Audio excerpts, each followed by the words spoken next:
মই মানি প্লান্টত এয়া দেখিছেনে হালধি দিছো আপোনালোকে দিয়ে নে নিদিয়ে কব আৰু মই আগৰ পৰাই হালধি দিওঁ আজি ধনতেৰছৰ দিনা আৰু ভগৱানে আমাক সকলোকে মানে সুখত ৰাখক ঘৰখন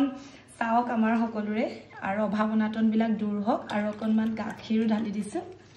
গতিকে মানি প্লান্টত আজিৰ দিনত এনেকৈ গাখীৰ আৰু হালধি যদি আমি ঢালো তেতিয়া ভগৱানে আমাক বহুত বেছি আশীৰ্বাদ দিয়ে আৰু আশীৰ্বাদ আমাক সকলোকে লাগিব গতিকে আপোনালোকে কৰে নে নকৰে এই নিয়মটো জনাবলৈ নাপাহৰিব এয়া চাকি জ্বলাইছো আৰু ভগৱানে চকু মেলি চাওক আপোনালোকৰ ঘৰখনো সুখে শান্তিৰে মা লক্ষ্মীয়ে আপোনালোককো আশীৰ্বাদ দিয়ক সকলোকে আমাক আৰু এয়া মই ঘৰত পূজা কৰিছো এয়া ঝাৰু এফালে মই লৈছো দেখিছেনে ধনিয়া আৰু এফালে হালধি এনেকুৱা টান হালধিটো লৈছো আৰু এফালে ধনিয়া আৰু এফালে ভগৱানৰ ওচৰত অকনমান পইচা কৃষ্ণ প্ৰভু ভোলেনাথ